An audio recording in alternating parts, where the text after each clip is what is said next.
በስመ አብ ወወልድ ወመንፈስ ቅዱስ አሐዱ አምላክ።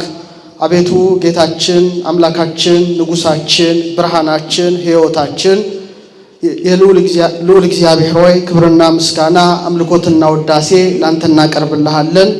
እንደ እግዚአብሔር ቸርነት እንደ እግዚአብሔር ቅዱስ ፈቃድ የምንማማረው የማቴዎስ ወንጌል ምዕራፍ 24 ቁጥር 32 ላይ መነሻ በማድረግ ነገረ ምጽአቱን ይልቁኑ ደግሞ የምጽአቱን ምልክቶች አሁን ካለንበት ዘመን ጋራ እያስተያየን ይሆናል። የምስጢር ባለቤት እግዚአብሔር አምላካችን ምስጢሩን ጥበቡን ለሁላችን የሚግለጥልን።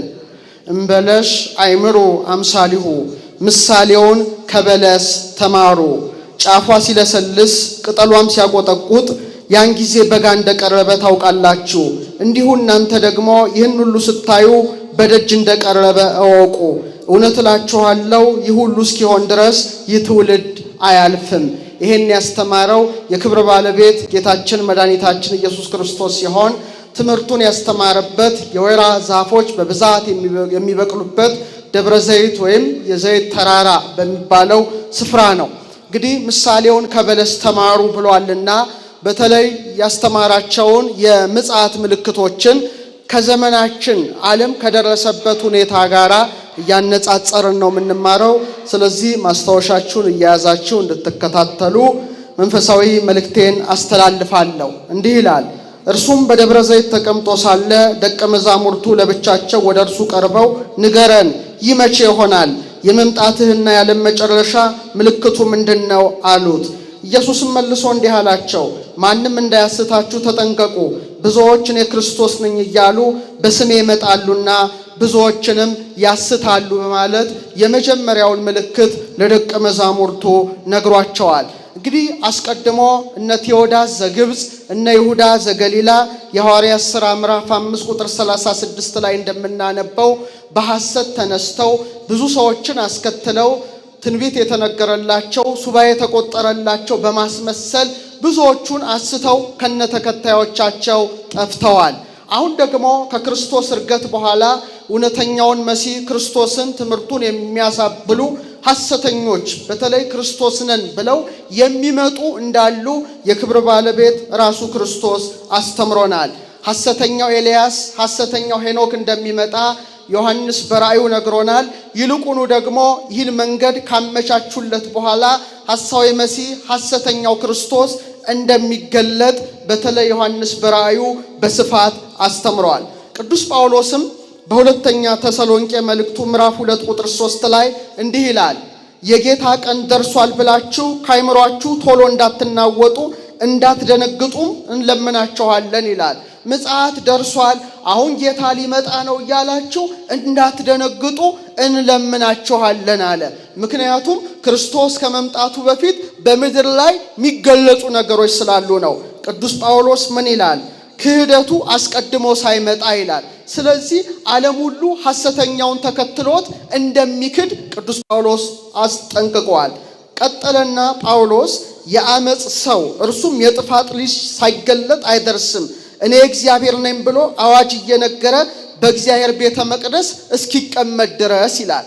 አሁን ኢየሩሳሌም ያለው ቤተ መቅደስ በ70 ዓመተ ምህረት ላይ ተቃጥሎ እስራኤላውያንም ተማርከው እስራኤል ጠፋሽ ከተባለ በኋላ እነዛ መቅደሱ የታነጸበት ቦታ የተለያዩ ቤተ እምነቶች የተለያየ ነገር አድርገውበታል።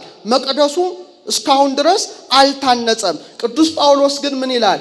በእግዚአብሔር ቤተ መቅደስ እኔ እግዚአብሔር ነኝ ብሎ እስኪቀመጥ ድረስ ይላል። ስለዚህ ሐሰተኛው ከመምጣቱ አስቀድሞ ኢየሩሳሌም ያለው ቤተ መቅደስ ምን ይሆናል ማለት ነው? ይታነጻል ማለት ነው። ይሄን ማስተዋል ያስፈልጋል። አሁን እንግዲህ በዘመናችን ይታነጽ አይታነጽ ምናቀው ነገር የለም። ነገር ግን ሂደቱ ወደዛ እንደሆነ እናስተውላለን። እንደውም ቅዱስ ጳውሎስ ምን ይላል? አምላክ ከተባለ ሁሉ ሰዎችም ከሚያመልኩት ሁሉ በላይ ራሱን ከፍ ከፍ የሚያደርግ ተቃዋሚ እርሱ ነው። ለሚጠፉ የእርሱ መምጣት በተአምራት ሁሉ በምልክቶች በሐሰተኞች ድንቆች በአመጽ መታለል ሁሉ እንደ ሰይጣን አሰራር ነው ይላል። ይህ ሐሰተኛው ሲገለጥ በምትሃት ተአምሩ ዓለምን ሁሉ እንደሚያስትና እንደሚያስክድ ምርጥ የእግዚአብሔር ልጆች ግን እሱን እንደማያምኑት ቅዱስ ጳውሎስ አስቀድሞ ገልጾልናልና ይህ ነገር ሳይሆን ወይም ሳይከሰት ምጽአት ይደርሳል እንዳትሉ በማለት አስጠንቅቋል። ስለዚህ ክርስቶስም ብዙዎች ክርስቶስ ነን ብለው ይመጣሉ በማለት የመጀመሪያ ምልክት አድርጓል። ይህ ሐሰተኛው ሲመጣ 7 ዓመት ነው ምድር ላይ ሚነክሰው። 3 ዓመት ከመንፈቅ የሰላም ስምምነት አድርጎ በኢኮኖሚ በፖለቲካ ዓለምን ጥሩ አድርጎ የመራ አስመስሎ ካሳየ በኋላ እንደገና 3 ዓመት ከመንፈቁ ላይ ግን አውሬነቱን ገልጦ እኔ ራሴ እግዚአብሔር ነኝ ብሎ በእግዚአብሔር ቤተ መቅደስ ኢየሩሳሌም ባለው ላይ እንደሚቀመጥና ብዙ የምትሃት ተአምራትን እንደሚያደርግ ቅዱስ መጽሐፍ ያስጠነቅቃልና ጌታችን እነርሱን ተከትላችሁ አትሂዱ በማለት አስተምሯል። ሁለተኛው ምልክት ምንድነው? ጦርንም የጦርነትንም ወሬ ትሰሙ ዘንድ አላችሁ ይላል። እዚህ ላይ ጌታችን ያለው ነገር ሁለት ነው። አንድ ጦርነት አለ፣ ሁለተኛ የጦርነትም ወሬ ይላል። ወሬ ማለት ምን ማለት ነው? ዜና ማለት ነው። ምን ማለት ነው? ስለዚህ የዓለም ሚዲያዎች ሁሉ ስለ ጦር የሚያወሩበት ጊዜ እንደሚደርስ ጌታችን አስተማረ። ይህ ሊሆን ግድ ነውና ተጠበቁ፣ አትደንግጡ፣ ዳሩ ግን መጨረሻው ገና ነው ይላል። እውነት ነው። ዓለም ከተፈጠረ ጀምሮ መቼም ጦርነት አለ። ለምሳሌ ሚካኤልና መላእክቱ ዘንዶን ተዋጉ ይላል በዮሐንስ ራእይ ምዕራፍ 12 ላይ። ውጊያ ጦርነት በሰማይ የተጀመረ ነው። ቀጥሎ ደግሞ ቃየን አቤልን በምን ገደለው? በድንጋይ ገደለው። አንዱ የጦር መሳሪያ በሉት። ከዛ በኋላ ሰዎች ጋሻ፣ ጦር፣ ሰይፍ እየሰሩ እርስ በርሳቸው ይፋለሙ ነበረ። ከዛ ጦርነት እየቀጠለ መጥቶ የምድራችን አንዱ ገጽታ እስኪመስል ድረስ ደርሷል። ታዲያ ጌታችን የሚያስተምረው ምንድነው? ጦርንም የጦርነትንም ወሬ ትሰሙ ዘንድ አላችሁ ሲል በእውነት ክርስቶስ እያስተማረ ያለው የአንድ አካባቢዎች ግጭት አይደለም፣ ወይም የሁለት ሀገራት ግጭትም አይደለም። ትልቁ እያስተማረ ያለው ስለ ዓለም ሁኔታ ነው። ስለዚህ በደንብ አድርገን የዓለምን ሁኔታ ስናጠና እስካሁን በዓለም ደረጃ በጣም አሰቃቂ የሚባሉ ጦርነቶች ሲካሄዱ ሁለቱ ግን በታሪክ መዝገብ የተጻፉ ናቸው። አንደኛው የዓለም ጦርነት ከ1914 እስከ 1918 ለ4 ዓመታት የተደረገ ጦርነት አለ። በዚህ ጦርነት ውስጥ 22 ሚሊዮን ሰዎች ሕይወታቸው አልፏል። ስንት? አንድ ሀገር ከአንድ ሀገር ቢጋጭ የተወሰነ ሰው ሊያልቅ ይችላል። በዚህ ደረጃ ግን ተሰምቶ አይታወቅም። ስለዚህ ትልቅ ምልክት አድርገን እናያለን። ቀጥሎ ሁለተኛው የዓለም ጦርነት ከ1939 እስከ 1945 በተደረገው ከባድና መራር የሆነ ጦርነት ወደ 60 ሚሊዮን የሚጠጉ ሰዎች ሕይወታቸው ምን ሆኗል? አልፏል። ስለዚህ በ40 ሚሊዮን አደገ ማለት ነው። ይሄ የሆነበት ምክንያት ምንድነው ሲል የጦር መሳሪያው ምን ሆነ ማለት ነው? በጣም እየተራቀቀ በጣም ገዳይ የሆነ መጣ ማለት ነው። ጋሻ፣ ጦር፣ ሰይፍ የሚባለው ነገር ተረስቶ ከባድ ነገሮች መጡ። በተለይ በትንቢተ ዳንኤል ምዕራፍ 12 ቁጥር 4 ላይ እንዲህ ይላል ስለ መጨረሻው ዘመን። ዳንኤል ሆይ አንተ ግን እስከ ፍጻሜ ዘመን ድረስ ቃሉን ዝጋ፣ መጽሐፉንም አትም። ምጽአትን ነው። ብዙ ሰዎች ይመረምራሉ፣ ዕውቀትም ይበዛል ይላል። ስለ መጨረሻው ዘመን ሲናገር ብዙ ሰዎች ምን ይላሉ? ይመረምራሉ፣ ዕውቀትም ይበዛል ይላል። መቼም በጎ ዕውቀት አለ፣ ክፉ ዕውቀት አለ። ሰይጣን አስቀድሞ ቃየል ወንድሙ አቤልን እንዲገልበት ድንጋይ እንዳሳየ ሁሉ ሰዎች ደግሞ እየተራቀቁ እየሄዱ ወደ ጥይት አድጎ ዛሬ ብዙ ጥፋት የሚያደርሱ መሳሪያዎች መጡ። በሰማይ የሚበሩ ተዋጊ ጀቶች መጡ። በጀት ደግሞ ስንደነቅ ድሮኖች የሚባሉ ገዳይ ድሮኖች ራሳቸውን አጠፍተው የሚያጠፉ ብዙ መሳሪያን የሚያዘንቡ መሳሪያዎች ተፈበረኩ። ሚሳኤሎች መጡ። በእውነት አንዳንዱ ከድምጽ ፍጥነት 5 እጥፍ የላቀ ነው። አውቶማቲክ የሆኑ ቦምቦች፣ ኒውክሌር ቦምቦች ተሰሩ ማለት ነው። ይሄ ከባድ ሆነ ማለት ነው። ስለዚህ የጋሻና የጦር የጎራዴ ፍልሚያ ወይም ደግሞ የመድፍና የታንክ ፍልሚያ በላይ አውዳሚ የሆኑ መሳሪያዎች ተሰርተዋል ማለት ነው።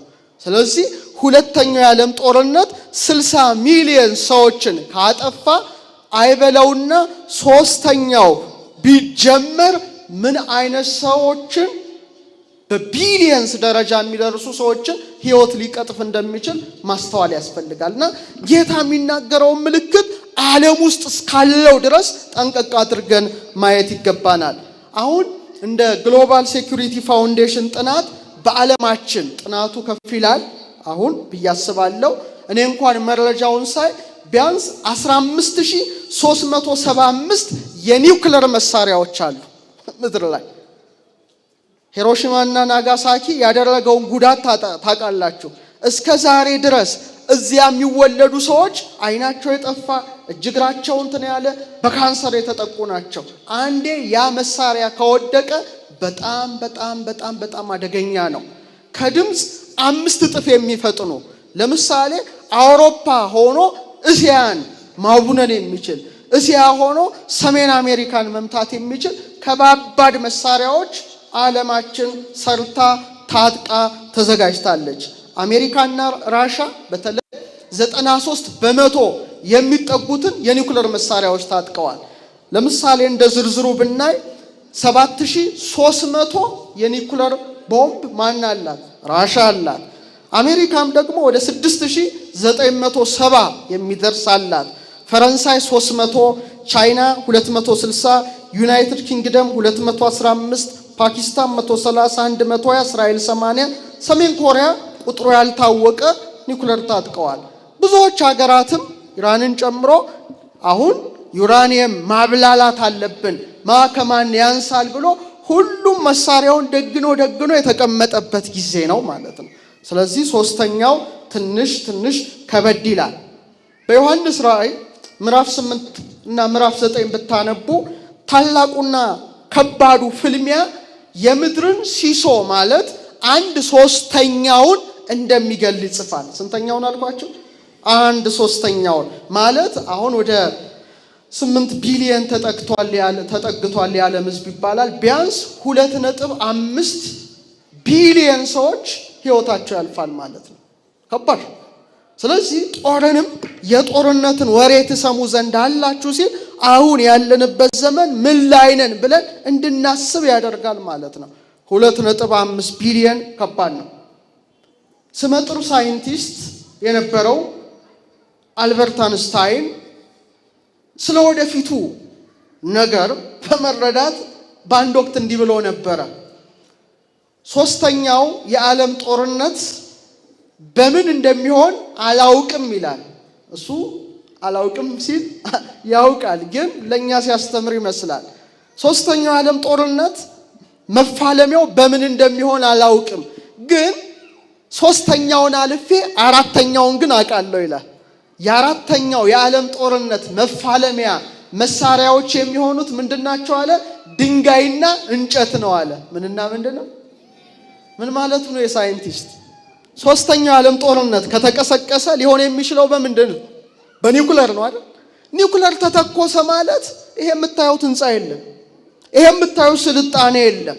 ምድርን እጥፍ አድርጎ ነው የሚያርሳት። ከባድ ነው።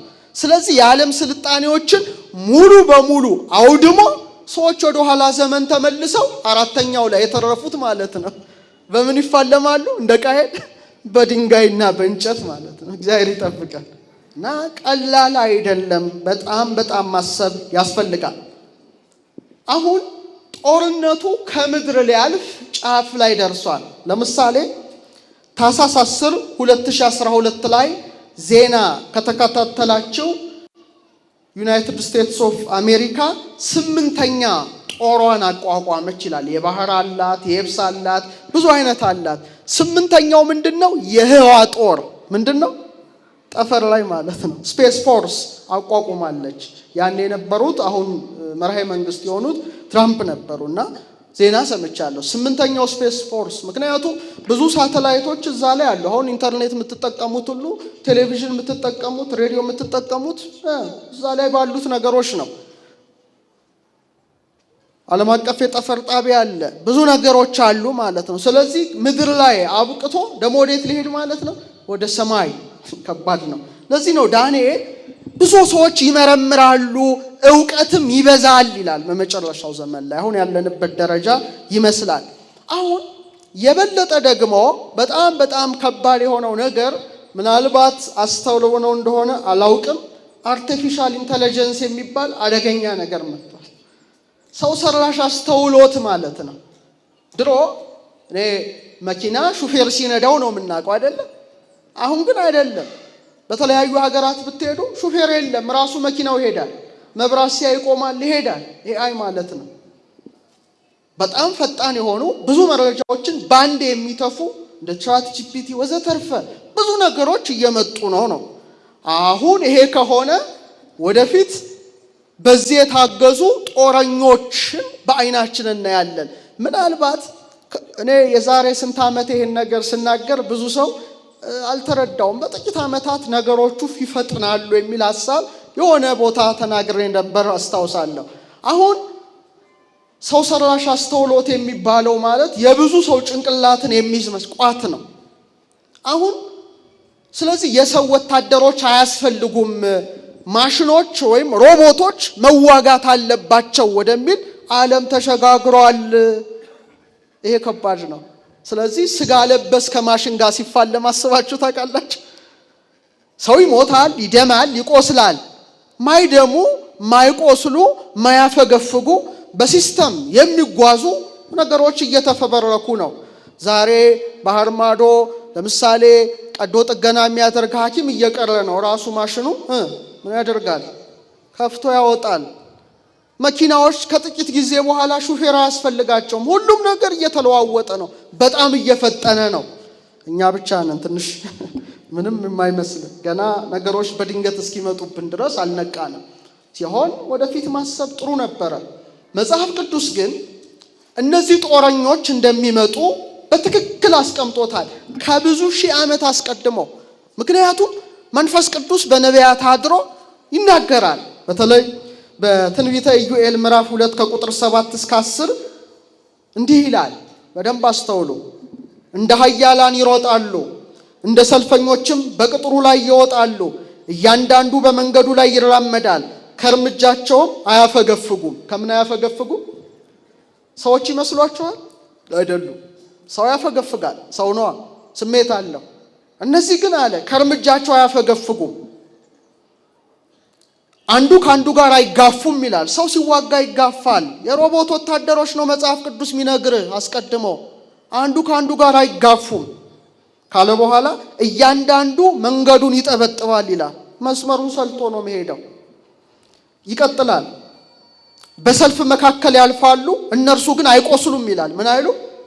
በቃ ማሽን ናቸው። ሰው ይቆስላል፣ ይደማል። ማይቆስሉ ነገሮች በእኛ እድሜ እናያለን። አይቆስሉም።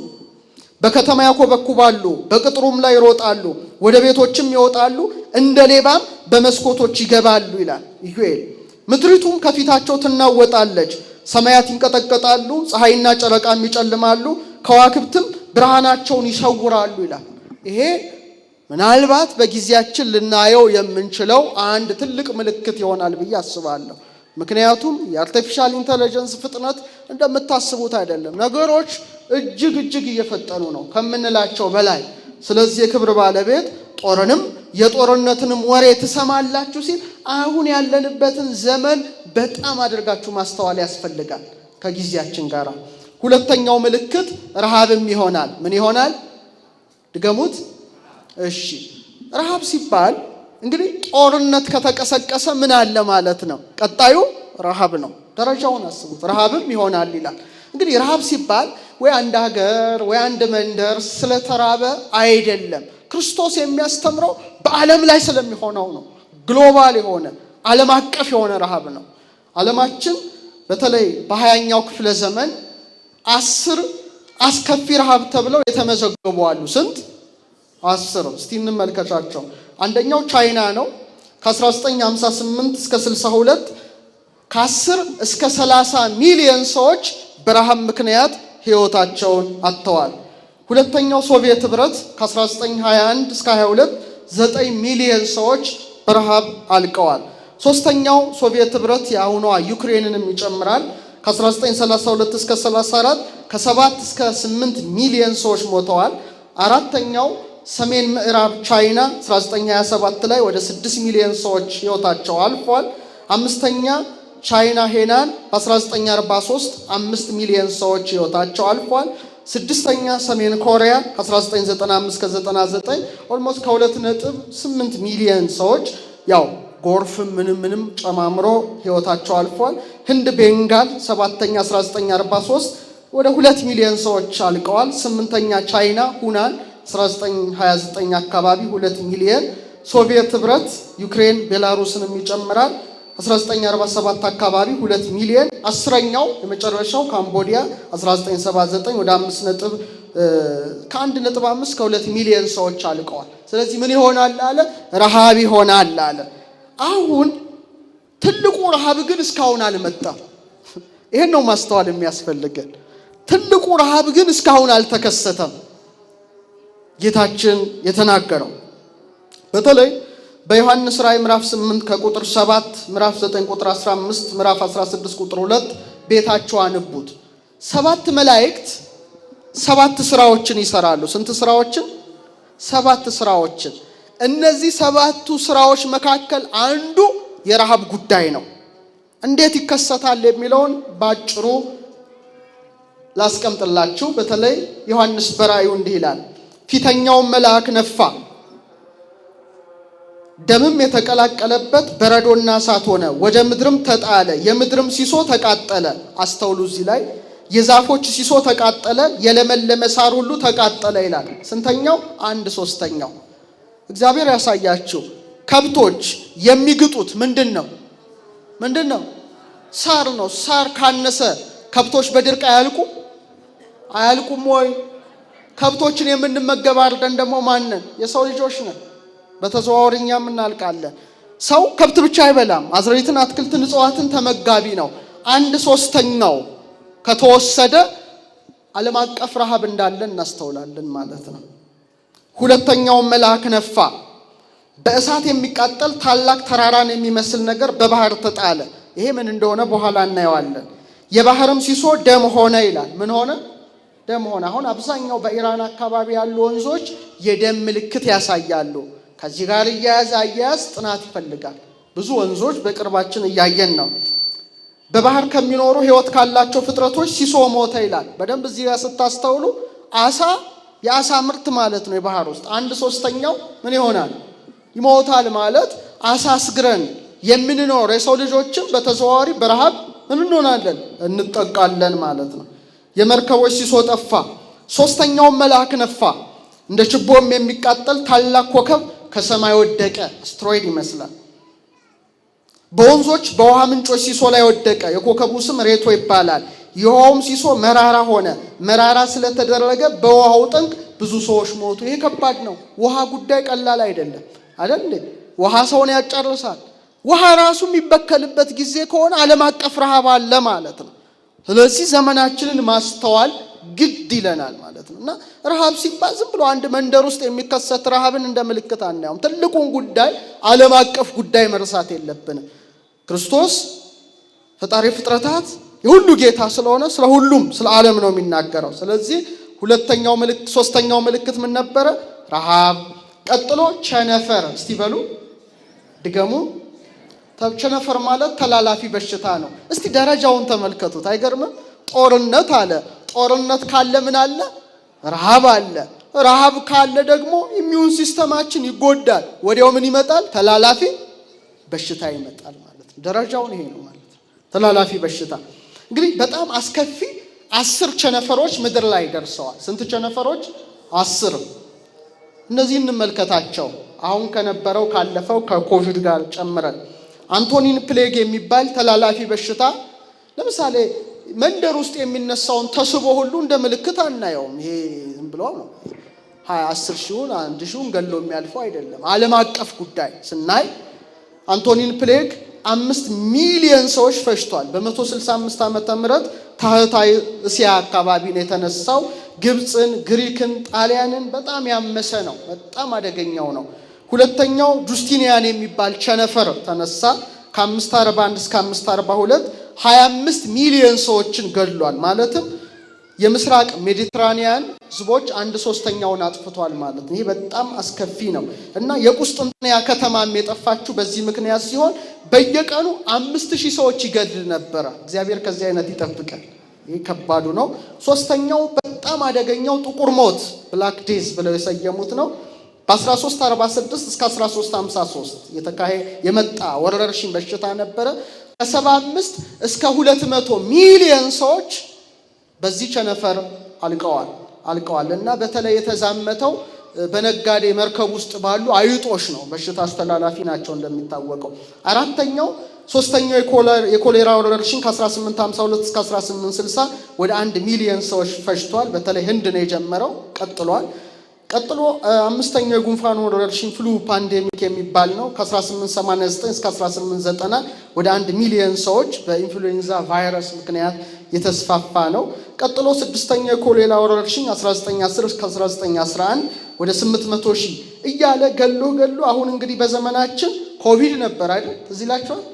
ኮቪድ ረስታችሁታል መሰለኝ። ያ በጣም አስከፊ ጊዜ ማለት ነው። በጣም ለማሰብም የሚከብድ ሰዓት፣ ሰዎች እንግዲህ ኦክሲጅን የገዙበት ሰዓት፣ ሁላችንም ታፍነን የነበርንበት ሰዓት ነው። ያ እንኳን በዛ ሰዓት ከ6 ሚሊዮን ሰዎች በላይ በዓለም አቀፍ ደረጃ ገሏል። የቅርቡን እንኳን ስንመለከት እና ጌታችን አንድ ምልክት ሲል ቸነፈር ይላል። ቀጥሎ የምድር መናወጥ። እስቲ በሉ እቺ እንኳን ዘመናችን ደርሳ እያናወጠችን ነው አይደለ? ግን ጌታችን የሚያስተምረው ምንድነው ነው በደንብ ማስተዋል የሚያስፈልገው እና በየሀገሩ በተንቀጠቀጠ ቁጥር አቤት ምጽአት የምጽአት እንዳትሉ በሉቃስ ወንጌል ምዕራፍ 21 ቁጥር 11 ላይ እንዲህ ይላል። የደብረ ዘይት ነው ያም ሉቃስ 21ም ማቴዎስ 24ም ምን ይላል?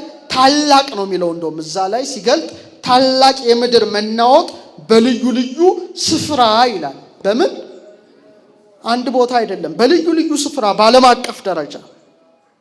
አሁን በሀገራችን እንኳን ብንመለከት ብዙዎች ፊል አድርጋችሁ እኔ እስካሁን አልተሰማኝም፣ እንዴት እንደሆነ አላውቅም፣ ደንዝሽ እስካሁን አልተሰማኝም፣ ግን አብዛኞቹ ተሰማን ይላሉ። ግን ባለፈው ወደ 5 ነጥብ ምናምን ነው ማግኒቲዩዱ ከባድ ነበረ።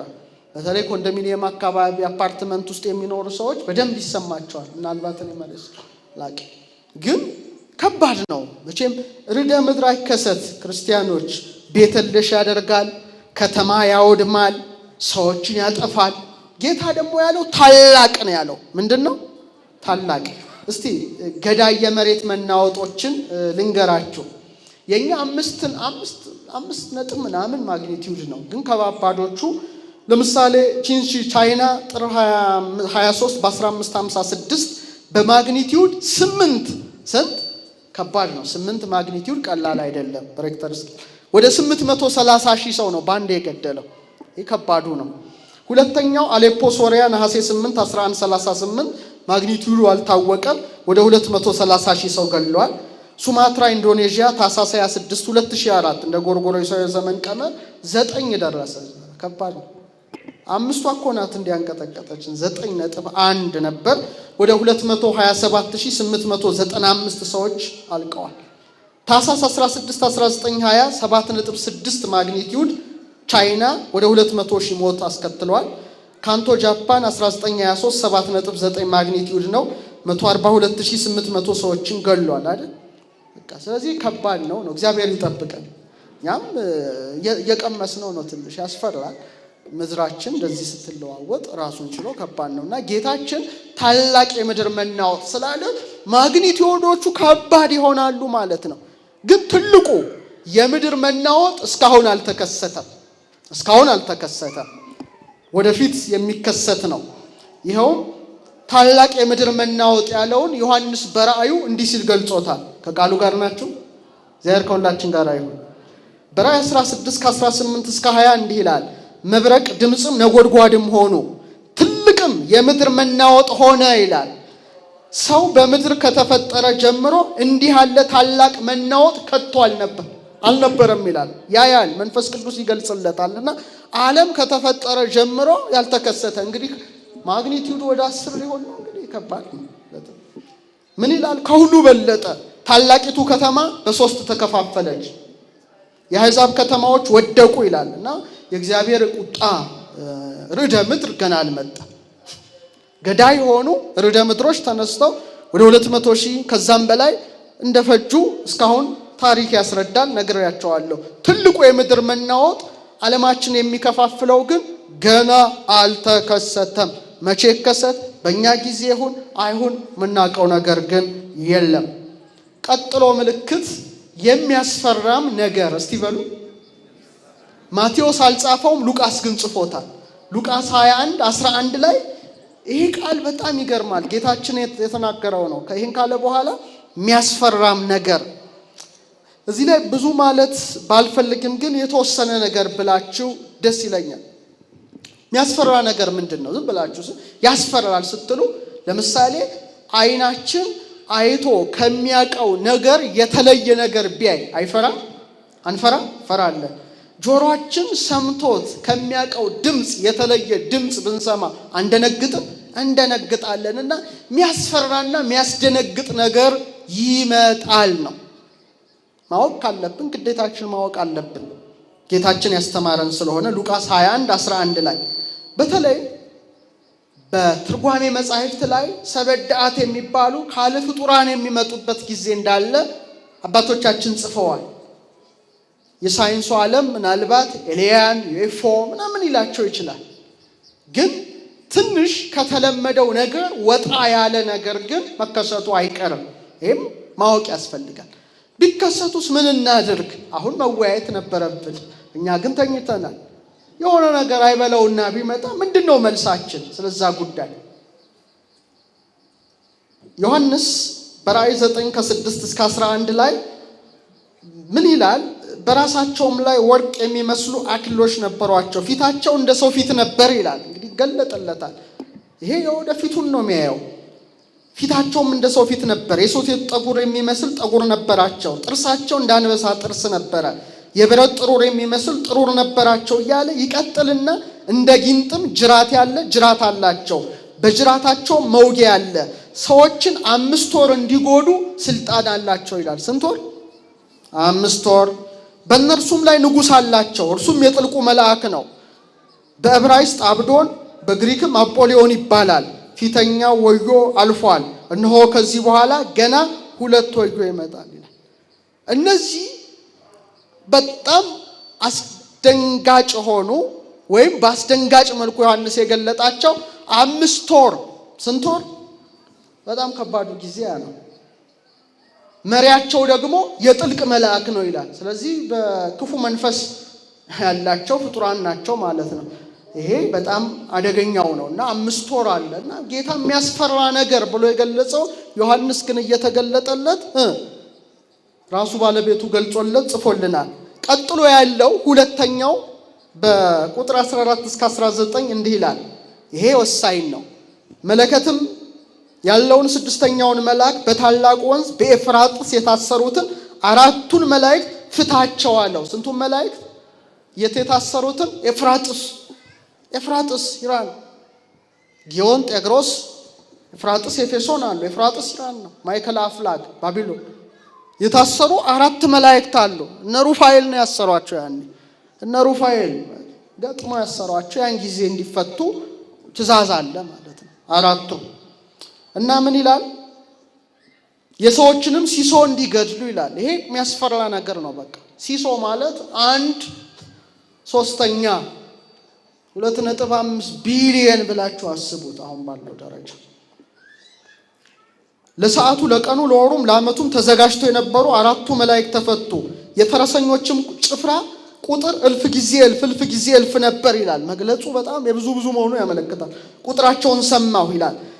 ፊታቸውን ይገልጣል፣ ራሳቸውን ይገልጣል፣ ካፋቸው የሚወጣውን ይገልጣል፣ ጅራታቸው እባብን ይመስላል፣ ራስ አላቸው ይላል። በጣም አስፈሪ አድርጎ ነው የሚገልጻቸው፣ ይገለጽለታል።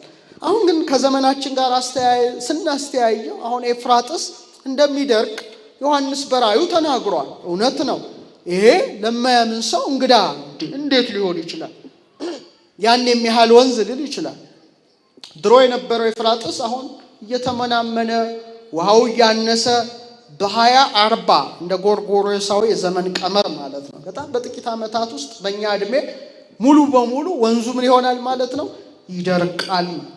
2040 ላይ አሁን ያለው በጣም ስለዚህ በእኛ ጊዜ የምናየው ነገር እንዳለ ይታወቃል ማለት ነው። በእኛ እድሜ ከደረሰና አንዱ ትልቁ ምልክት ሉቃስ ላይ ያስተማረው የሚያስፈራ ነገር ይላል። ስለዚህ ተዘጋጅቶ ለዛ መጠበቅ የኔና የናንተ ድርሻ ነው። እዚህ ሌላው ዓለም እረፍት የለውም፣ ያጠናል። የሆነ ነገር ቢመጡስ ብዙ ነገሮች ከላይኛ ምክንያቱም 200 ቢሊዮን ጋላክሲዎች ነው ያሉት። ከዛ ውስጥ የሆነ ነገር ከታችስ ምን ታውቃለህ? ምን አለ? ከመለስሙ ለኢየሱስ ክርስቶስ ይላል ጳውሎስ፣ ይስግድ ሁሉ ብርክ ለኢየሱስ ክርስቶስ ስም ጉልበት ሁሉ ይንበርከክ በሰማይ አለ በምድር ከምድር በታች ይላል። ምንድነው ከምድር በታች? አባቶቻችን በትርጓሜ እመቤታችን በነገረ ማርያም ያየቻቸው ብለው ጽፈውታል። ነገረ ማርያም ብራናውን ብትመለከቱ ብዙ ነገር እመቤታችን አይታለች። ከምድር በታች ሌላ ነገር አለ። ውቅያኖስ ውስጥ ያየቸው አለ ተጽፏል። እና እነዚህ ሁሉ ፍጥረታት ለኢየሱስ ክርስቶስ ይንበርከኩ ይላል፣ ይስገዱ አለ ነገር ማለት ነው። ስለዚህ አንድ ነገር ቢመጣ መዘጋጀት ያስፈልጋል። ጌታችን ግን አስቀድሞ ነግሮናል። ክርስቲያን ሁሌ ቅዱሳት መጻሕፍትን እያነበበ ዘመኑን እየመረመረ ተዘጋጅቶ መኖር ያለበት እንጂ እንደ ሰነፎቹ እንቅልፋም አንቀላፍቶ የሚተኛ አይደለም። ስለዚህ ከዘመናችን ጋራ ብዙ ነገር ብታዩ ጥሩ ነው። ቀጥሎ ጌታ ከሰማይም ታላቅ ምልክት ይሆናል። ሉቃስ 21:11 እስቲ ከሰማይም በሉ እስቲ ታላቅ ምልክት ይሆናል። ይሄን ያለው ሉቃስ 21 ላይ ነው። ራሱ ደብረ ዘይት ላይ ምን አለ? የሚያስፈራም ነገር ካለ በኋላ ከሰማይም ታላቅ ምልክት ይሆናል ይላል። በጣም ጥሩ። ስለዚህ ክርስቲያኖች ሰማይን ምን ማድረግ አለባቸው? ማየት አለባቸው። መመልከት መቻል አለባቸው። መመርመር መቻል አለባቸው። ሰማይ ውስጥ ብዙ ነገር አለ። ስለ ሰማይ ምንም ልንል አንችልም። በጣም ብዙ ነገር ያለ። ከዛ ውስጥ ግን በተለይ ከምጽአት ጋር የተያያዙትን ጉዳዮች ማንሳት ጠቃሚ ነው። አንደኛው በዮሐንስ ራእይ ምዕራፍ 16 ቁጥር 21 ላይ እንዲህ ይላል፣ በሚዛንም ይላል 1 ታላንት የሚያህል ታላቅ በረዶ በሰዎች ላይ ከሰማይ ወረደባቸው። ሰዎቹም ከበረዶ መቅሰፍት የተነሳ እግዚአብሔርን ተሳደቡ፣ መቅሰፍቱ እጅግ ታላቅ ነውና ይላል። ምን አለ? ከላይ የሚወርድ አለ። ለምሳሌ ኮሜቶች የሚባሉ ነገሮች አሉ። አስትሮይድ የሚባሉ ነገሮች አሉ። ሜቴዎራይት የሚባሉ ነገሮች አሉ። አለታማ ነገሮች ናቸው ከሰማይ። አስትሮይድ ማለት አስቴር እኮ ማለት ኮከብ ማለት ነው። ሲመጡ እንደ ኮከብ አብርተው የሚታዩ ግን መሬት ላይ ሲወድቁ በጣም አደጋ የሚያደርሱ ብዙ ነገሮች አሉ። እነሱን ትንሽ በኋላ ነግራቸዋለሁ። በተለይ 6ኛው ማህተም በተፈታ ጊዜ የስነ ፈለክ የሰማይ የሆነ ነገር ምልክት አለ። እንዲህ ይላል፣ ታላቅ የምድር መናወጥ ሆነ፣ ፀሐይም እንደማቅ ጠጉር ጥቁር ሆነ፣ ጨረቃም በመላው እንደ ደም ሆነ ካለ በኋላ በለስም በብርቱ ነፋስ ተናውጣ ቃሪያዋን ፍሬ እንደምትጥል የሰማይ ከዋክብት ወደ ምድር ወደቁ ይላል። ወደ ምን ወደቁ? ወደ ምድር ወደቁ ይላል። እንደውም ምን ይላል?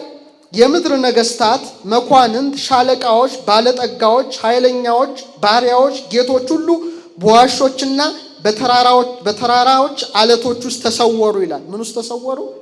ስለዚህ ሰዎች ዛሬ የሰለጠነው ዓለም ብትሄዱ አንደርግራውንድ ከመሬት በታች ብዙ ነገሮች ይሰራሉ። ታውቃላችሁ? ለምሳሌ የሆነ ቦታ የሆነ ሀገር ስሙን መጥቀስ ባልፈልግም ሄድኩኝና የጎበኘው ነው ያስጎበኙኝ ሰዎች ብዙ ሲልድ የሆኑ የተዘጉ ነገሮች ተመለከትኩኝ። ምንድናቸው እነዚህ የተዘጉ? አለቶች ውስጥ አካባቢ ነው ስል ይሄ ተዘጋዋል። ለምሳሌ ኒውክሌር ቢተኮስ ኦር ሳምቲንግ የሆነ ነገር ቢሆን ከተማው ላይ የአደጋ ደወል ይደወላል ከተማውን ሁሉ። ያን ጊዜ እዛ ውስጥ ሰዎች ምን ይሆናሉ? ይገባሉ ማለት ነው። ጭስ አይገባውም ነው። እና የብዙ መቶ ዓመታት ስንቆች እህሎች ተቀምጠዋል አሉ። ይሰማችሁ? ከእግዚአብሔር የሚያመልጥ የለም። ግን ሰው በተሻለው አቅም እንዲዘጋጃል። እኛ ጋር እግዚአብሔር ይጠብቀን። ምንም እንገባበት ቀዳዳ የለም። ምንም አላዘጋጀን። ግን ይላል ተራራዎችና አለቶችንም በላያችን ላይ ወደቁ፣ በዙፋኑ ከተቀመጠው ፊት ከበጉም ቁጣ ሰውሩን ታላቁ የቁጣው ቀን መጥቷል ማንስ ሊቆም ይችላል አሏቸው ይላል። ስለዚህ ከሰማይ የሚመጡ ምልክቶች እነዚህ ናቸው። ለምሳሌ ከሰማይ የሚመጡ ነገሮች በጣም አደገኛ መሆናቸውን ሁለት ነገሮች በታሪክ የተጻፉ ልንገራችሁ። በቅርብ ማለት ነው እንደ ጎርጎሮሳዊ ዘመን ቀመር በ1908 ቱንጉስካ ላይ ማለት ነው ከ30 እስከ 50 ሜትር የሚደርስ ተወርዋሪ ሜቴር ከላይ የሚመጣ ማለት ነው መጥቶ ሳይቤሪያ ላይ ነው የፈነዳው። ሲፈነዳ ወደ 770 ስኩዌር ማይልስ ሸፈነ። ወደ 70 ሚሊዮን ዛፎችን ያቃጠለው። የሰማችሁ ነው። የሚመጡ አስትሮይዶች አሉ፣ አለቶች ይታወቃል። በየካቲት 15 ቅርብ ደግሞ 2013 ራሻ ላይ ቺልቤንስክ ምናምን የምትባል ቦታ ናት። ከ17 እስከ 20 ሜትር ወይም ቢያንስ እንግዲህ በዲያሜትር 56 እስከ 66 ይገመታል 1500 ሰዎች አውቅስሎ በብዙ የሚቆጠሩ ህንፃዎችን ያረገፈው ከሰማይ መጣው ማለት ነው። ስለዚህ የሰማይ ምልክት ሲባል እንደ ቃሪያ ያረገፉ ሲባል በጣም በስተው የሚወርዱ ናቸው። ይሄ እኮ አንድ ነው እና ብዙ ደግሞ ሲመጣ ሰዎች ምን ያደርጉ ይችላሉ የሚለው ነው። እንደውም የቅርቡን እስቲ ልንገራችሁ። በቅርብ አሁን በዘመናችን ሳይንሱ ዓለም የሚያውቀው ነው። አስትሮይድ ትልቅ አለት ነው 2024 ተብሎ ተሰይሟል። እንግዲህ ይሄ በቅርብ ቢያንስ ከ40 እስከ 90 ወይም ከ100 እስከ 300 ጫማ የሚያህል ነው።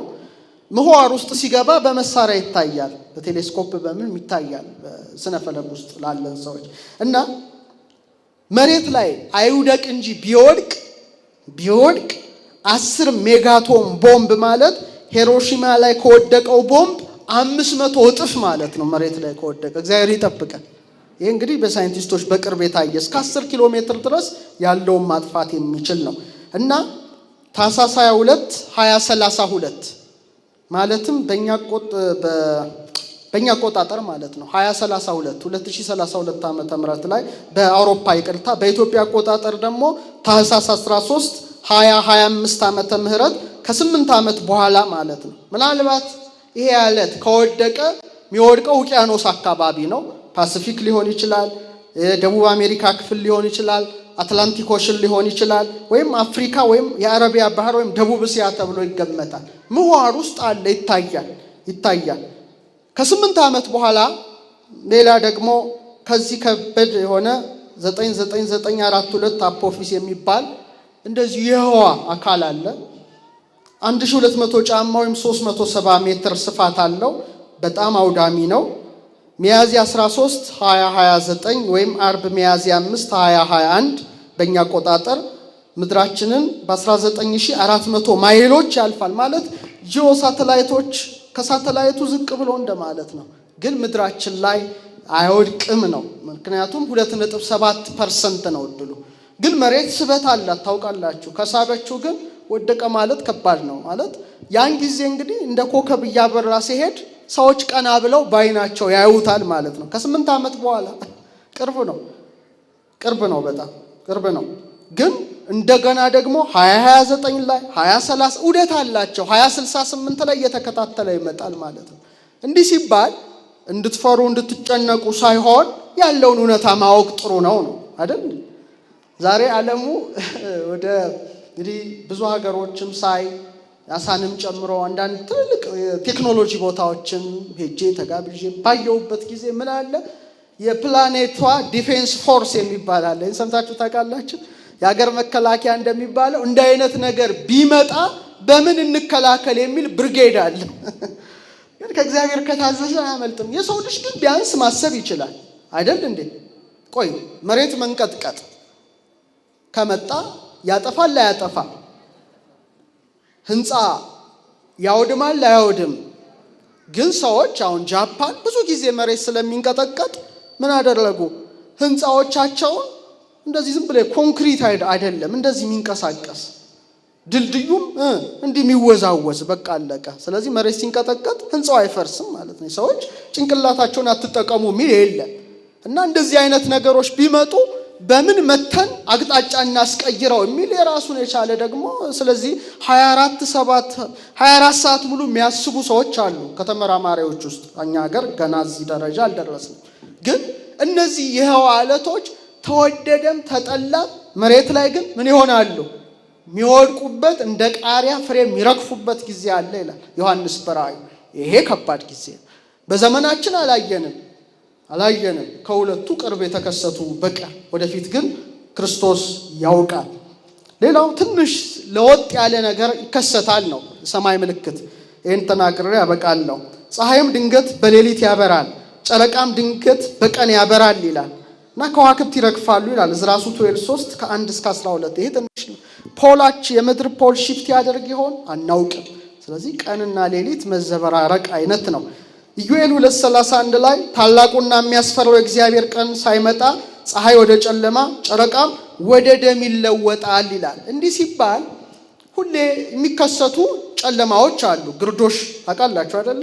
የፀሐይ ግርዶሽ አሁን ባለፈው ሰኔ 21 ላሊበላ ላይ አይደል ነበረ። ቀለበታማ የፀሐይ የጨረቃ ግርዶሽ አለ። ይሄ ግን ከተለመደው ግርዶሽ ትንሽ የወጣ የምጽአትና ምጽአትን የሚያመለክት ነገር ግን እንዳለ እናውቃለን። ይሄ ከባዱ ነው። ጌታችን ሉቃስ 21:25 ይሄንን ያለ በፀሐይና በጨረቃ በከዋክብትም ምልክት ይሆናል አለ። ይሄን ያለው ክርስቶስ ነው። በፀሐይ ስለ ፀሐይ ማሰብ አለብን። ፀሐይ በጣም የምታቃጥልበት ጊዜ አለ ማለት ነው። ሶላር ፍሌር ይባላል። እስቲ በሉ የፀሐይ ወበቅ ማለት ነው። ዮሐንስ በራእዩ ላይ እንድታቃጥል ተሰጣት ይላል እና ጽዋውን አፈሰሰ ላይ ይላል መልአኩ። ሶላር ፍሌር ማለት ምን ማለት መሰላችሁ? እዚህ አናቅም ብዙ ውጭ ሀገር ስትሄዱ ግን በደንብ ታውቁታላችሁ። መሀል ላይ ነን እኛ፣ ጥሩ ቦታ ነን ለማለት ነው። ጥሩ ቦታ ላይ ነን። የፀሐይ ወበቅ ሲመጣ በጣም አደገኛ ነው። እግዚአብሔር ደግሞ የሚገርማችሁ ምድራችን መከላከያ አላት፣ ማግኔቲክ ፊልድ አላት። ያ ሲመጣ ብሎክ ሆኖ ይመለሳል እንጂ ቢገባ ሰው ልጅ አይኖርም። አቤት የእግዚአብሔር ድንቅ ስራ! አልፎ አልፎ ጥሶ ሲገባ ይሄ ኤሌክትሪክ ትራንስፎርመሮችን ያቃጥላል። ብዙ ጊዜ ከፍ ብለው የሚበሩ ፓይለቶች የካንሰር ተጠቂ ያደርጋቸዋል። ውጪ ይታወቃል። ዛሬ ለምሳሌ ዝናብ እንዲህ ነው፣ በረዶ እንዲህ ነው፣ የአየር እንደሚባለው ሁሌ ይነገራል። ይሄ የሚመጣበት ጊዜ እና አልፎ አልፎ የምድር ጫፍ አካባቢ ዋልታው ላይ አውሮራ የሚባል በጣም ብዙ ብርሃን ሰማዩ ላይ ይበራል። በጣም ይገርም እኮ ነው ጥሳ ስትመጣ። እና ከበድ ያለ ነገር አይበለውና ቢመጣ ለምሳሌ ካናዳ ይሄ ነገር ተከስቶ 6 ሚሊዮን ሰዎች አንድ ወቅት መብራትን አጥፍቶባቸዋል። የሰማችሁ ነገር እኛ ይሄንን አናውቅም። ነገሩ መብራት ቢጠፋ ባይጠፋ እዚህ ችግር 6 ሚሊዮን ሰዎች እንትን ብለዋል። ከባድ ነው። እና ጂፒኤስ ሊያጠፋ ይችላል። ጂፒኤስ ጠፋ ማለት ለኛ ምንም ላይ መስለን ይችላል። ለሌላው ዓለም ግን መኖር አለመኖር ጉዳይ ነው። ኢንተርኔት ሊጠፋ ይችላል። ይሄ እንግዲህ በፀሐይ ያለ ክርስቶስ በጨረቃ በከዋክብት ምልክት ይሆናል ካለ በኋላ በምድር ላይ አህዛብ ከባህሩና ከሞገዱ ድምጽ የተነሳ እያመነቱ ይጨነቃሉ ማለት ሱናሚ ያለ ማለት ነው። ከባድ ማዕበሎች አሉ። ይሄ አይቀርም። ሰዎችም አለ ከፍርሃትና በዓለም የሚመጣበትን ከመጠበቅ የተነሳ ይደክማሉ፣ የሰማያት ኃይላት ይናወጣሉና ሉቃስ 21:25 ላይ። ስለዚህ ሰዎች ዛሬ ደግሞ ምን ይመጣ ይሆን፣ ነገ ደግሞ ምን ይከሰት ይሆን እያሉ የሚፈሩበት ጊዜ አለ። አሁን ያለንበት ጥሩ ዘመን ነው። ወደፊት ግን ከባዱ ነገር ይመጣል ነው። ይሄ የሚቀር ነገር አይደለም። አሁን መደምደሚያውን ልንገራችሁ። ይሄ ነገር መቼ ይሆናል ለሚለው ጥያቄ ትልቅ ምልክት ሆኖ የተሰጠው በለስ ነው። እምበለስ አይምሩ አምሳሊሁ፣ ምሳሌውን ከምን ተማሩ? ከበለስ ተማሩ ይላል። ይሄ ሁሉ እስኪሆን ትውልድ አይጠፋም ይላል። ትውልድ ያለው ማን ነው? አይሁዶችን ነው፣ እስራኤላውያንን ነው። አሁን ይህን ነገር ከዘመናችን ጋር ትንሽ 5 ደቂቃ ነገራችሁ ላብቅ።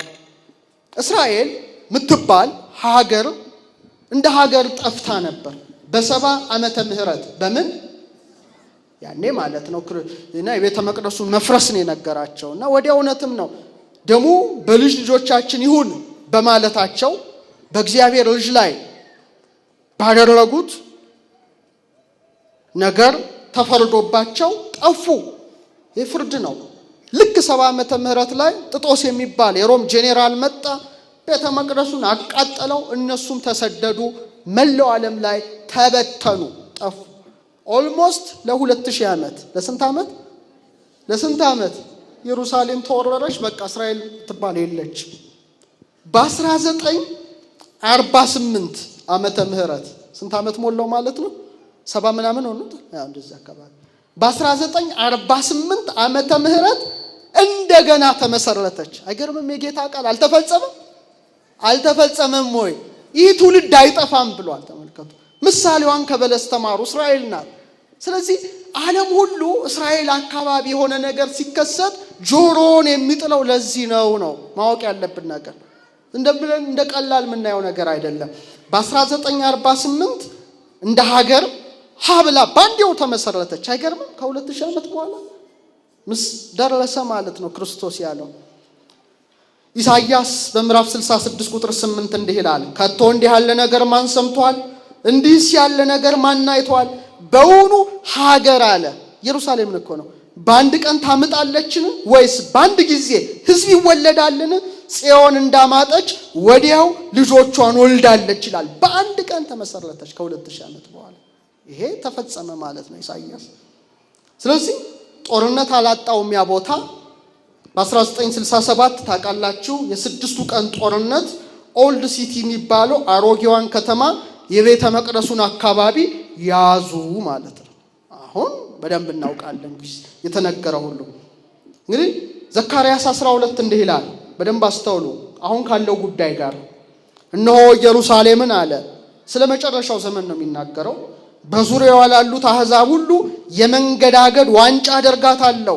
ደግሞም ኢየሩሳሌም ስትከበብ በይሁዳ ላይ እንዲህ ይሆናል። በዚያን ቀን ኢየሩሳሌምን ለአሕዛብ ሁሉ ከባድ ድንጋይ አደርጋታለሁ። የሚሸከሟት ሁሉ እጅግ ይቆስላሉ።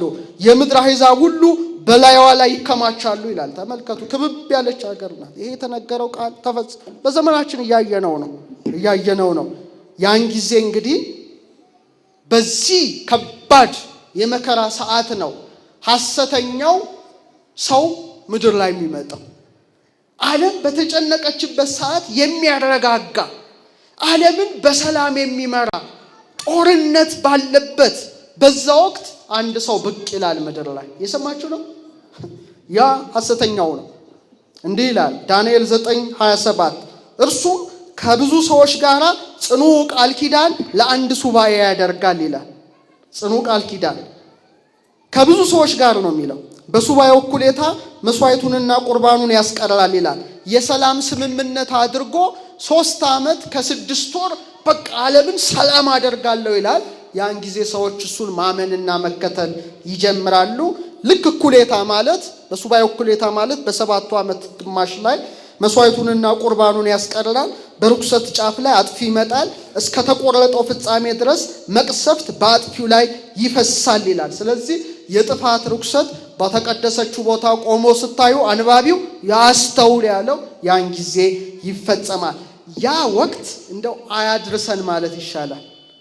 በዓለም ታይቶ የማይታወቅ መከራ የሚሄድበት 3 ዓመት ከ6 ወሩ ነው እና ክርስቶስም በማቴዎስ 24:21 ላይ በዚያን ጊዜ ከዓለም መጀመሪያ ጀምሮ እስከ ዛሬ ድረስ ያልሆነ እንግዲህም ከቶ የማይሆን ታላቅ መከራ ይሆናል ይላል። ይሄ ከባዱ ጊዜ ነው። እግዚአብሔር ይጠብቀን። አሜን አይባልም? አሜን ይባላል። ያን ጊዜ በጣም ከመከራው ብዛት የተነሳ መላእክት የሰው ልጆች የሚራዱበትም ጊዜ ነው። በተለይ ቅዱስ ሚካኤል በረከቱ ይደርብን። በዚያን ዘመን ይላል ስለ ሕዝብ ልጆች የሚቆመው ታላቁ አለቃ ሚካኤል ይነሳል። ሕዝብም ከሆነ ጀምሮ እስከዚያ ዘመን ድረስ እንደርሱ ያለ ያልሆነ የመከራ ዘመን ይሆናል። በዚያም ዘመን በመጽሐፉ ተጽፎ የተገኘው ሕዝብ ሁሉ እያንዳንዱ ይድናል ይላል ዳንኤል 12:1 ላይ ማለት ነው። ያን ጊዜ ለሕዝቡ የሚቆም ሚካኤል አለ እንጂ መከራው ከባድ ነው። እንደውም ኤርምያስ 37 ላይ ወዮ ይላል ያ ቀን ታላቅ ነው፣ እርሱን የሚመስል የለም። ያ የያዕቆብ መከራ ዘመን ነው፣ ነገር ግን ከእርሱ ይድናል ይላል። እስራኤሎች በጣም በዛ ወቅት መጀመሪያ ያምኑታል፣ ይከተሉታል። በኋላ ግን ይህን ክፉ ትተው ክርስቶስን የሚያምኑበት እውነተኛውን መሲህ ክርስቶስን የሚፈልጉበት ጊዜ ደርሳል። ያኔ ነው ጳውሎስ እስራኤል ሁሉ ይድናል ይላል። ተመልከቱ፣ ያለቅሳሉ ይላል። እና የአርማጌዶን ጦርነት የተባለው ከባዱ ፍልሚያ ያን ጊዜ የሚከሰት ነው። ያ ፍልሚያው የምድር ነገስታት ሁሉ ተሰብስበው እግዚአብሔርን እንወጋለን የሚሉበት ነው። የሰማችሁ ነው። ልክ እንደ ሰናዖር ዘመን ማለት ነው። መዝሙር 2 ላይ የተነገረው ይፈጸማል። ጌታ ሰማያውያኑን ሎሌዎቹን ይዞ መጥቶ ይመራዋል። ራእይ 19 ላይ መጨረሻም ፍጻሜው በምን ይሆናል ማለት ነው? የጌቶች ጌታ የነገስታት ንጉስ የክብር ባለቤት ሐሰተኛውን ነቢይ ወደ ምን ይጥለዋል? ወደ እሳት ባህር ይጥለዋል። ያን ጊዜ ከመከራው በኋላ ፀሐይ ይጨልማል፣ ጨረቃም ብርሃኗን አትሰጥም ብሎ እንዳስተማረ ህልፈተ ዓለም ይሆናል። ከቃሉ ጋር ናችሁ? ዓለም ሁሉ ከ7 ቀን ረፍት በኋላ ትሰናበታለች። በታላቅ ግርማ መላእክቱን አስከትሎ ይመጣል። ቅዱስ ሚካኤል መለከትን 3 ጊዜ ይነፋል። በመቃብር ፈርሰን በስብሰን ያለን ከአቤል ጀምሮ እስከሱ ድረስ የሞቱት ሙታን ሁሉ ነፍሳቸው ከስጋቸው ጋር ተዋህዳ ምን ትላለች? ትነሳለች። እንነሳለን። ጻድቃን ብርሃን ለብሰው ብርሃን ተጎናጽፈው ፈጣሪያቸው ክርስቶስን መስለው ይነሳሉ። ኃጥአን ጨለማን ለብሰው ጨለማን ተጎናጽፈው በፍርዱ ዙፋን በክርስቶስ ዙፋን ፊት ይቆማሉ። እግዚአብሔር አምላካችን ለቀኝ ቁመት ሁላችንም ያብቃን። ስለዚህ ይህን ታላቅ ነገር ስናስብ፣ ደብረ ዘይትን ስናስብ ማራናታ እስቲ በሉ ድገሙት። ምጽአት ሲነገር የሚፈራው ሰይጣን ብቻ ነው ይላል ሊቁ። ሰይጣን ነው የሚፈራው፣ በቃ የመጨረሻ ወደ ገሃነም የሚወረወርበት ነው። ክርስቲያኖች ግን ክርስቶስን ይናፍቃሉ። አይናፍቁ? ግን ብዙዎቻችን ምን እናፍቅ አይመስለኝም። እንፈራለን። ወደ ክርስቶስ መሄድ ያስፈራናል። ለምን እንደሆነ አላውቅም። ምጽአት ሲባል እንንቀጠቀጣለን። ለምን? ሰው አባቱ ሚናፍቀው አባቱ ሲመጣ እንዴት ነው? አይናፍቅም? ለምሳሌ አባታችሁ ሩቅ አገር ኑሮ የምትወዱት አባት ነው። እንደው ነገ ራሱ መጣለው ቢላችሁ እንደው ሰዓት ሁሉ አይደርስባችሁም፣ ዓመት ይፈጅባችኋል። እና ኢየሱስ ክርስቶስ እመጣለሁ ሲል ደስ ብሎ ልንጠብቀው ይገባል። እኛ ክርስቲያኖች እንባችንን ከዓይናችን የሚያብስበት በመንግስቱ እንድንደምቅ የሚያደርግበት ጊዜ ነውና ጌታ ሆይ ቶሎና፣ ጌታ ሆይ ቶሎና። ስለዚህ በጸሎታችን ሁሉ ትምጻ መንግስትከ፣ መንግስትህ ምን ትበል? መንግስት ትምጣ። ስለዚህ ደብረ ዘይትን ስታስቡ ደስ ሊላችሁ ይገባል፣ ልትጨነቁ አይገባም። እና ይህ ሁሉ ሲሆን አለ ቤዛችሁ ቀርቧልና ራሳችሁን ሽቅብ አንሱ ይላል። ቀና ብላችሁ ተመልከቱ። ምሳሌው ሲደርስ አሃ ጌታችን የተናገረው ነገር እየደረሰ ነው ብላችሁ በጣም በጉጉትና በናፍቆት እንድትጠብቁት ነው እንጂ ትምህርቱ እንድትፈሩ እንድትጨነቁ አይደለም። ሰላም እግዚአብሔር ከሁላችን ጋር ይሁን። ያስተማረን የመከረን የአባቶቻችን አምላክ ልዑል እግዚአብሔር ክብርና ምስጋና አምልኮትና ውዳሴ ለሱ ይሁን። ወስብሐት ለእግዚአብሔር።